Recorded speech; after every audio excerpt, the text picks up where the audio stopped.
ஓம் சாந்தி. எல்லோரும் சந்தோஷமாக இருக்கிறீங்களா? ஸோ இன்றைக்கி ஒரு முக்கியமான விஷயம் ஒன்று நடந்திருக்குது. இது ஆக்சுவலாக உலகம் ஃபுல்லாக எல்லா இடத்துலையும் நடக்கும். ஆனால் இந்த சம்பவத்தின் ஏதோ ஒரு பகுதி மட்டும் நடக்கும். ஆனால் இது ஒரு மிகப்பெரிய விழிப்புணர்வு. என்ன அப்படின்னா, ஒரு ரிட்டையர்டு ஹெச்எம் அவர்கிட்ட ஒரு சகோதரி கடன் கேட்குறாங்க, காசு. ஸோ ஒரு வீடியோ வெளியிடுறாங்க. அவர் வந்திருக்கிறார் அவங்க வீட்டுக்கு. இவங்க மறைச்சி கேமரா எடுத்துகிட்டு இருக்கிறாங்க. அப்போ அவங்கள தப்பாக நடக்கிறதுக்கு அவர் கூப்பிட்றாரு.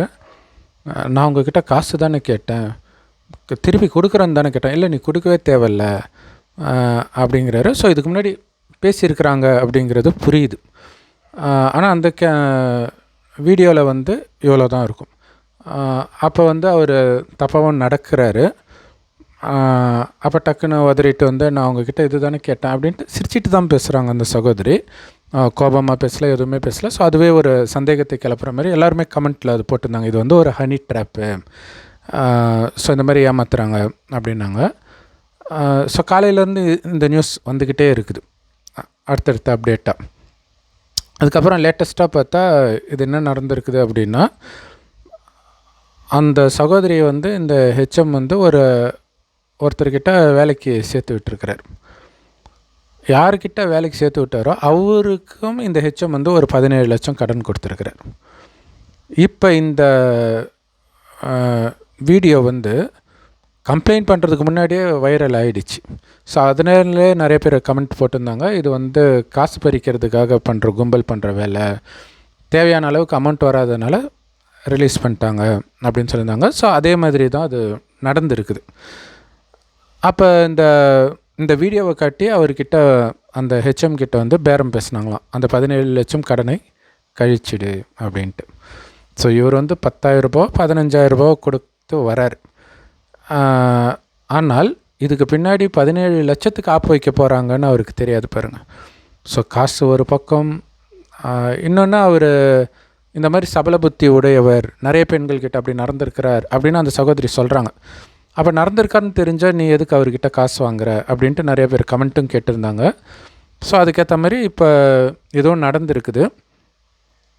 ஆனாலும் வீடு பூந்து அவர் அப்படி பண்ணது தப்பு தானே அப்படின்ட்டு அவரை அரெஸ்ட் பண்ணியிருக்கிறாங்க. ஆனால் இன்னொரு விஷயம் என்னென்னா, அவர் பணம் ரெடியாக இருக்குது வாமா அப்படின்போது, இல்லை நான் வீட்டில் தனியாக தான் இருக்கிறேன் வாங்க.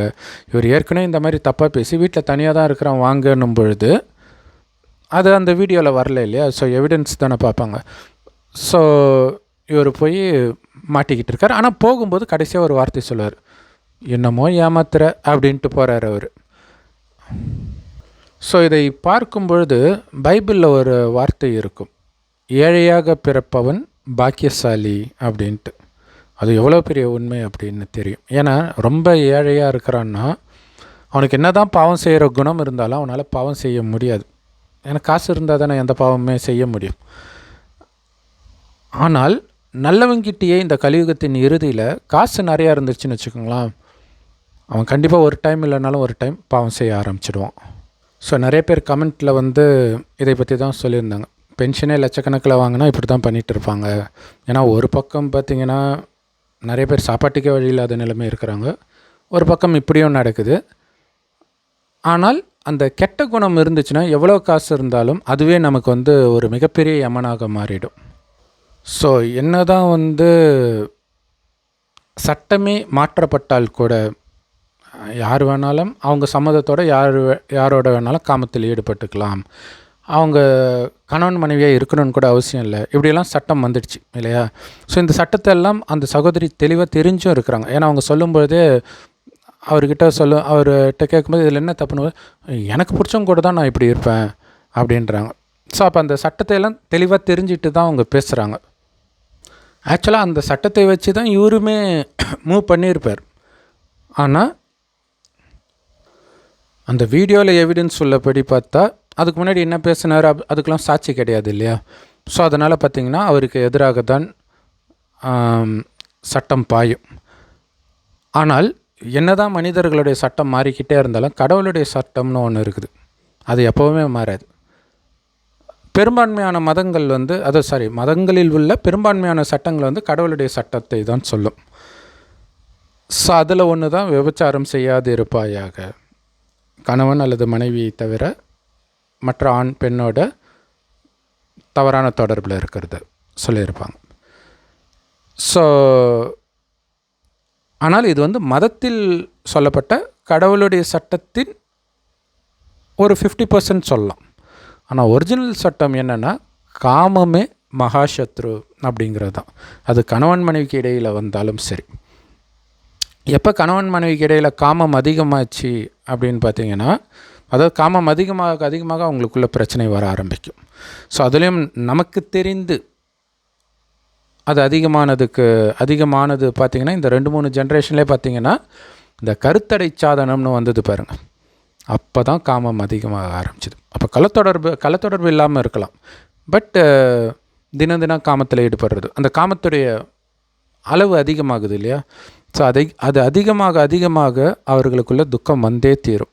பல விதமான நோய்கள் வரும். அப்போ தான் இந்த மாமியார் மருமக சண்டை, சிலிண்டர் வெடிக்கிறது, இதெல்லாம் நடந்துச்சு. இப்போ கூட்டு குடும்பமே கிடையாது, பிச்சுக்கிட்டே போயிடுறாங்க.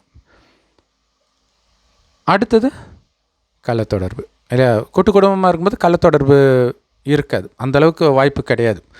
பட்டு தனியாக இருக்கும்போது அதுவும் அதிகமாகிடுது.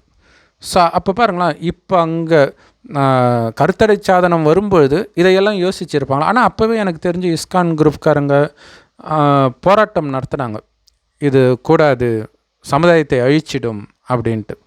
ஸோ அதுதான் மிகப்பெரிய காரணமாக இருக்குது. ஆனால் அதை பற்றி யாருமே இப்போ பேசுகிறது கிடையாது. ஸோ இங்கே 2 விஷயம் நடக்குது. ஒன்று, இது தப்பு, இதை பண்ணாத அப்படின்னு சொல்கிறது. அதை மீறி நான் அதை தான் பண்ணுவேன்னும்போது பண்ணதுக்கப்புறம் தண்டனை கொடுக்கறது, இதான் நடந்துகிட்ருக்குது இல்லையா. இப்போ கடவுள் வந்து காமம் தப்புன்றாரு, அதை மீறி நான் பண்ணுவேன்னும் போது அதற்கான தண்டனை. திருமணமே ஆனாலும் அங்கேயே நிறைய பிரச்சனைகள் வருது இல்லையா. அடுத்தது கள்ளத்தொடர்பு, இதெல்லாம் போகும்போது இன்னும் பிரச்சனை. ஸோ இன்னொரு ஆச்சரியமான விஷயம் என்னென்னா, ஜென்ரலாகவே இந்த பென்ஷன் வாங்குகிறவங்களுக்கு வந்து எவ்வளோ காசு வருது, எதுக்கு அதை வட்டிக்கு விடணும்னு ஆசைப்படுறாங்க அப்படிங்கிறதே தெரியல இல்லையா. இதில் வர காசே அவங்களால அனுபவிக்க முடியாது உண்மையிலே. இதில் வட்டிக்கு வேறு விட்டு என்ன பண்ண போகிறாங்கன்னு தெரில. ஸோ அந்த காசு ஆசையும் ஒரு காரணம் இந்த ஹெச்எம் வந்து மாட்டினதுக்கு. காமம் முக்கியமான காரணம், காசு ஆசையும் காரணம். ஸோ இது எல்லாரையுமே மாட்ட வச்சிடுச்சு இல்லையா. அந்த சகோதரியை மாட்ட வச்சிடுச்சு, அவரை இயக்குன அந்த ஆளையும் மாட்ட வைக்குது, எல்லாரையுமே மாட்ட வைக்குது. எல்லாருடைய பலகீனத்துக்கும் ஒரே சம்பவத்தின் மூலமாக தண்டனை கிடைக்குது. ஸோ அதே மாதிரி இன்னொரு சம்பவம் பார்த்திங்கன்னா, யாரோ ஒரு சகோதரி வந்து ஒரு திருமணமான ஒரு ஆண் மனைவியை விட்டு பிரிஞ்சிருக்கிறான், அவனோட தொடர்பு ஏற்படுது. அந்த சகோதரியுடைய அப்பா வந்து ஒரு வக்கீலாக இருக்கிறார். ஸோ வந்து அடிச்செல்லாம் பார்க்குறாரு. அந்த பொண்ணு கல்யாணமும் பண்ணி வச்சிடறாரு. கல்யாணம் பண்ணி ஒரு வருடத்தில் அவங்க பிரிஞ்சிடுறாங்க. பிரிஞ்சு மீண்டும் இந்த ஏற்கனவே திருமணமான அந்த தொடர்பு தொடர்றாங்க. அப்போ மறுபடியும் அவங்க அப்பா வந்து இங்கே அடிச்செல்லாம் பார்க்குறாரு. அதுக்கப்புறமா இது தொடரும்போது அவருக்கு டார்ச்சர் ஆகி அவர் ஒரு அரசியல் தலைவர்கிட்ட சொல்லி, அவர் இன்னொரு அரசியல் தலைவர்கிட்ட சொல்லி, அப்படியே அடியாலெலாம் வச்சு அவரை கொலையே பண்ணிட்டாங்க. இப்போ எல்லோரையும் வந்து போலீஸ் தேடிட்டு இருக்குது. ஸோ இங்கேயும் பாருங்கள், காமம் தான். இத்தனைக்கும் அவங்க வந்து கல்யாணம் பண்ணிக்கணும்னு தான் அவர் ட்ரை பண்ணாருப்பில் இருக்கு. பட் இருந்தாலும் நாங்கள் பொண்ணு கொடுக்க மாட்டோம், ஏன்னா ஜாதி வேறு, நீ ஏற்கனவே கல்யாணமானவன், இதையெல்லாம் கூட சொல்லியிருக்கிறாங்க. இதில் இன்னொரு விஷயம் என்னென்னா, எனக்கு தெரிஞ்சு, அதாவது நான் பார்த்த மாத்திரத்தில், நான் குழந்தையாக இருக்கும்போதெல்லாம், ஸ்கூலில் படிக்கும்போது, காலேஜ் படிக்கும்போது ரொம்ப பணக்கார பசங்க இருக்கிறாங்க இல்லையா, ரொம்ப நல்ல பசங்களாக இருப்பாங்க. ஆச்சரியமாக இருக்கும், பையனாக இருந்தாலும் சரி, பொண்ணாக இருந்தாலும் சரி. ஆனால் வளர வளர அவங்களுக்குள்ளே வந்து அசுர குணம் வரலாம். ஆனால் குழந்தையாக இருக்கும்போது அந்த குணம் இருக்கும், ஏன்னா அந்த குணத்தினால தான் அவங்க அந்த குடும்பத்திலே பிறப்பாங்க. ஆனால் வளர வளர இது என்னதுன்ற அந்த உணர்வு கொஞ்சமாக அவங்கள வந்து மிருகமாக மாற்றும். அது டக்குன்னு தெரியாது. இந்த மாதிரி ஒரு சம்பவம், என்னுடைய பொண்ணு, நான் ஒரு பெரிய கோடீஸ்வரனாக இருக்கிறேன், என்னுடைய பொண்ணு வந்து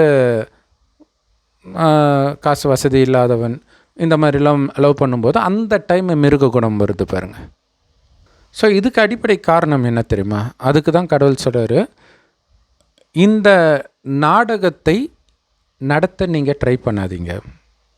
அதாவது இந்த உலகத்தில் நடக்கிறது ஒரு நாடகம் மாதிரி, அது தானாகவே ஏற்கனவே நிச்சயிக்கப்பட்டது. அது எனக்கு பிடிக்காது, நான் வேறு மாதிரி மாற்றணும்னு நினச்சிங்கனாலே உங்களுக்கு வலி தான் வரும். அது உங்கள் கணவனை மாற்ற நினைச்சாலும் சரி, மனைவியை மாற்ற நினச்சாலும் சரி, குழந்தையை மாற்ற நினச்சாலும் சரி, இவங்களே மாற்ற முடியாது, அப்புறம் அடுத்தவங்களை எப்படி மாற்ற முடியும்? அப்போ என்ன ஆகும்னா, இந்த ஆக்ரோஷமான குணம் உங்கள் வாழ்க்கையை அழிச்சிடும். ஸோ அதுக்கு சிறந்த உதாரணம் இந்த 2வது சம்பவம். இதுக்கு பின்னாடி காமமும் இருக்குது. ஸோ காமம் தப்புன்னு எந்த மதத்திலையும் சொல்லிக் கொடுக்கறதில்ல, யாருமே சொல்லிக் கொடுக்கறதில்ல. அது ஒரு முக்கியமான காரணம் இன்றைக்கி இவ்வளோ பிரச்சனையில் சிக்கிறதுக்கு. ஸோ இப்போ அந்த சகோதரருடைய உயிரே போயிடுச்சு. ஏன்னா இது நாங்கள் சின்ன வயசில் இருக்கும்போதே அந்த லவ் பண்ணுறது இதெல்லாம் நடக்கவே நடக்காது. நடந்துச்சுன்னா சமயம் பொண்ணு வீட்டில் அடிப்பாங்க, பெரும்பாலும் பொண்ணு வீட்டில் தான் அடிப்பாங்க. அப்போ இந்த மாதிரி ஒரு விஷயம் நடக்குதுனாலே அது ஒரு எச்சரிக்கை. ஏதோ ஒரு தவறான பாதைக்கு போயிட்டுருக்குறோம், அதாவது நம்ம செய்த பாவத்திற்கான தண்டனை நெருங்கிடுச்சு.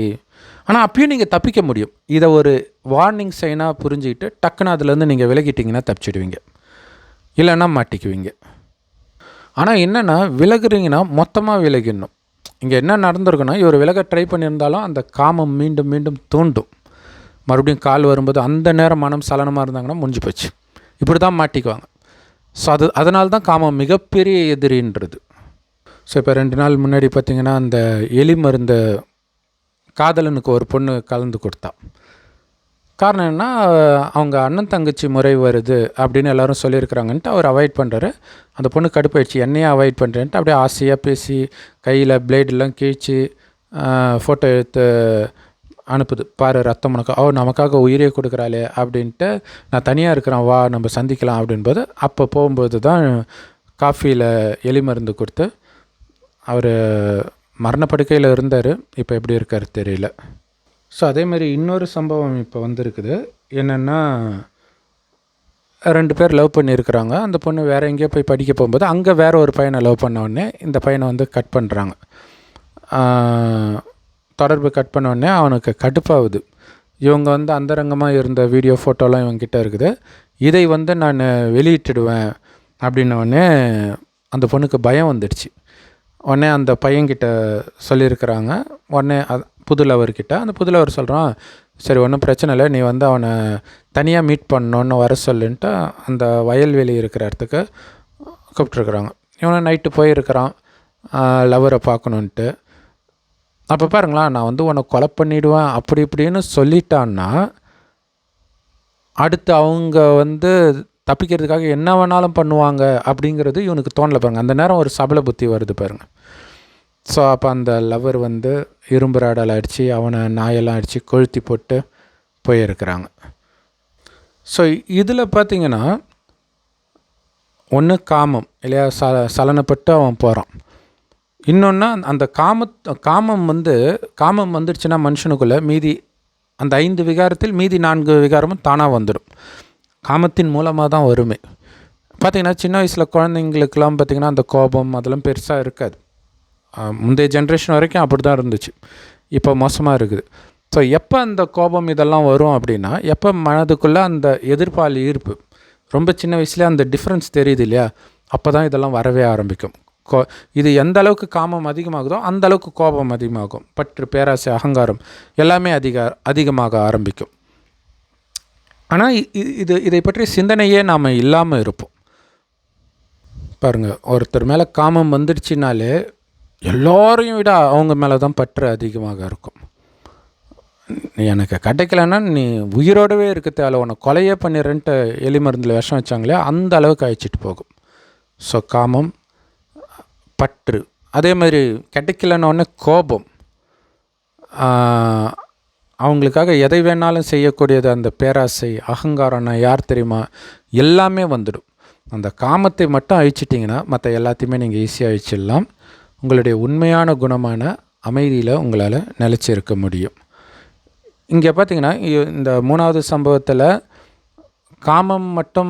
காமத்தினால மற்றதெல்லாம் வருது. அந்த பழிவாங்கிற குணம் வருது பாருங்கள். ஏன்னா காமத்தினால அந்த பற்று வருது, என்னுடைய இதை வேறு யாரும் அபகரிக்கக்கூடாது அப்படிங்கிற அந்த கோபம் வருது. ஸோ அது மறுபடியும் அடையிறதுக்காக எந்த எக்ஸ்ட்ரீமுக்கும் போவேன் அப்படின்ற ஒரு நிலைமைக்கு வராங்க. ஸோ அதுக்கு தான் கடவுள் சொல்கிறாரு, நீங்கள் அழியக்கூடிய உடம்பே கிடையாது, ஆத்மான்னு புரிஞ்சுக்கோங்க. அதாவது உயிர், அது பூர்வமத்தில் நட்சத்திரம் மாதிரி ஜொலிக்கினால்தான் தான் இங்கே போட்டு வைக்கிற பழக்கம் இருக்குது. அந்த ஆத்மா தான் நான்றதில் சதா கவனம் இருக்கட்டும். அந்த ஆத்மாவுடைய அப்பா தான் கடவுள் சிவபெருமான். அவர் செம்பன் நிறமான ஒளி உலகத்தில் நட்சத்திரம் மாதிரி இருக்கார். ஸோ அவரையே நீங்கள் நினைவு பண்ண பண்ண என்ன ஆகுனா ஆத்மாவுக்குள்ளே சக்தி நிரம்பும். சக்தி நிரம்பும் போது என்ன ஆகும்னா தனக்குள்ளேயே ஆனந்தம் இருக்கும். ஏன்னா ஆத்மாவுடைய உண்மையான குணம் ஆனந்தம். ஆக்சுவலாக முதல் 2500 வருடம் இதே பூமி சொர்க்கமாக இருக்கும், அடுத்த 2500 வருடம் நரகமாகும். கடைசி 100 வருடம் தான் சிவபெருமானே ஒரு வயோதிகர் உடலில் வந்து இந்த ஞானத்தை கொடுக்குறார். அப்போ முதல் 2500 வருடம் காமம் கோபம் பற்றி பேராசாங்கன்னா என்னென்னே யாருக்குமே தெரியாது, குழந்தையிலேருந்து தாத்தா பாட்டி வரைக்கும். அப்போ எப்படி குழந்தை பிறக்குன்னா, கணவனும் மனைவியும் நமக்கு ஒரு வாரிசு வேணும்னு நினைக்கும்போது மனைவி கர்ப்பம் அடைவாங்க. ஸோ அவ்வளோ பரிசுத்தமாக இருந்ததுனால தான் அவங்கள கோயில் கட்டி கும்பிட்றோம். இது காரணம் அவங்களுடைய கவனம் ஆத்மாவிலேயே இருக்கும். ஸோ அந்த ஆத்மானு தன்னையும் புரிஞ்சுட்டு பிறரையும் ஆத்மானு பார்க்கும் பொழுது தான் அந்த பலகீனமான எண்ணங்கள் வராமல் இருந்தது. ஆனால் அதுவுமே 2500 வருஷம் கழிச்சு கொஞ்சம் கொஞ்சமாக சக்தி குறைஞ்சி அதுக்கப்புறம் உடல் உணர்வு வரும்போது தான் காமம் கோபம் பற்று பேராசை அகங்காரம் புலனின்பம் இதுக்கெல்லாம் அடிமையாகிறோம். கடைசி 100 வருடம் இந்த காமம் கோபம் பற்று பேராசை அகங்காரத்தில் மூழ்கி நிறைய பாவம் மேலே பாவம் செய்து எது சரி எது தப்புன்னு நமக்கு சொல்கிறதுக்கு யாருமே இல்லாத அனாதைகளாக இருக்கும்பொழுது இந்த ஞானத்தை கொடுத்து நம்மை காப்பாற்றுறதுக்காக கடவுள் வரார். வந்து சொல்கிறாரு, குழந்த உடம்புன்னு நினச்சதான் பிரச்சனை, நீ ஆத்மான்னு உணர்ந்து என் ஒருவனின் நினைவில் இரு. ஆனால் அந்த உடம்பு நினச்சா தானே காமம் இதெல்லாம் வர்றதுக்கு. ஆனால் மீண்டும் மீண்டும் உன்னை உடம்புன்னு நம்ப வைக்கிறதுக்காக சம்பவங்கள் நடக்கும். அதில் மிகப்பெரிய எதிரி காமம் தான், எச்சரிக்கையாருன்ற. ஸோ அதில் நான் ஆத்மா, என்னுடையவர் ஒரு சிவத்தந்தை, அவருடைய குழந்தை தான் எல்லாமே. அப்படின்னா என் அப்பாவோட குழந்தை எனக்கு சகோதர ஆத்மா மட்டும்தானே, வேறு எந்த உறவும் கிடையாது தானே. இதில் கவனம் வைத்தால் இப்போ நம்ம சொன்ன இத்தனை சம்பவங்கள்லையும் எந்த பிரச்சனையுமே வந்திருக்காது. இல்லாட்டினா தான் பிரச்சனை. ஸோ அப்போ காமமே தப்பு. அதை விட்டுட்டு நம்மளை விட்டு போகிறாங்கன்னா நம்மளை உண்மையிலே காப்பாற்றுறாங்கன்னு அர்த்தம் இல்லையா. ஆனால் நேரடியாக பார்க்கும்போது எப்படி தெரியுது, அது ஒரு கெட்ட குணம் மாதிரி தெரியுது இல்லையா. இப்போ 3ஆவதாக சொன்ன சம்பவத்தில் லவ் பண்ண பையனை விட்டுட்டு அந்த பொண்ணு வேறு ஒருத்தன் கூட போகிறான், அது இவருக்கு பிடிக்கல. ஆனால் இவர் என்ன பாவம் செய்து இருக்கிறார் முன் ஜென்மங்களில் அப்படின்னு நமக்கு தெரியாது. அதற்கான தண்டனை அந்த பொண்ணு மூலமாக தான் கிடைக்கிது. ஆனாலும் ஒரு வாய்ப்பு, நீ விட்டுட்டேன்னா தப்பிச்சிடலாம். ஆனால் விட முடியல, இதை எப்படி நான் விடுவேன், ஏன்னா இந்த பற்றுனால ஏதோ ஒரு பாவத்தை செஞ்சுருப்போம். அந்த குணத்தை இங்கே தோன்றுறாங்க. ஆனால் ஒருவேளை இந்த ஞானத்தை கேட்டு தேவையில்லப்பா, நமக்கு மன அமைதி தான் தேவை. அப்போ அந்த மன அமைதியை அவங்க சுவைச்சிட்டாங்கன்னா காமத்தினால அமைதி போகுதுன்றது அவங்களுக்கு தெரியும். அது இல்லாதனால தான் பிரச்சனை. அப்போ இறைவன் நினைவிலே இருந்துட்டாங்கன்னு வச்சுக்கோங்களேன், எப்படியும் அந்த பொண்ணுடைய கேரக்டரை அது அங்கே போயும் அதே தான் காட்டப்போகுது. இவர் இல்லாட்டினாலும் யார் மூலமாவது பிரச்சனை வரதான் போகுது. ஆனால் இதில் இவருடைய உயிர் போயிருந்திருக்க தேவை கிடையாது இல்லையா. ஸோ கடவுளுடைய சட்டம், காமம் மிகப்பெரிய எதிரி, தண்டனை கொடுத்தே தீரும். அது ஒன்றுத்துலேருந்து மட்டும் நீங்கள் தப்பிச்சிட்டிங்கன்னா பல முன்ஜென்மத்து பாவங்களில் இருந்து தண்டனை அடையாமல் உங்களால் இப்போ தப்பிக்க முடியும். ஸோ நீங்கள் பண்ண வேண்டியதெல்லாம் உங்களை ஆத்மான்னு உணர்ந்து ஆத்மாவின் தந்தை சிவபரமாத்மாவை நினைவு பண்ணிக்கிட்டே இருக்கணும். அவர் செம்பொன் நிறமான ஒளி உலகத்தில் நட்சத்திரம் மாதிரி இருக்கார். நினைக்க நினைக்க ஆத்மாவுக்கு அந்த சக்தி வரும். கூடவே இறைவன் கொடுக்குற ஞானம் எல்லா பிரம்மகுமாரிகள் ராஜயோக தியான நிலையத்திலும் முற்றிலும் இலவசமாக கிடைக்குது. யூடியூப் வெப்சைட்ஸில் இருக்குது, அதோட லிங்க் இந்த வீடியோக்கு டிஸ்கிரிப்ஷனில் கொடுக்குறோம். அவசியம் பார்த்து பயன்பெறுங்கள். ஓம் சாந்தி. தேங்க்ஸ் ஃபார் வாட்சிங்.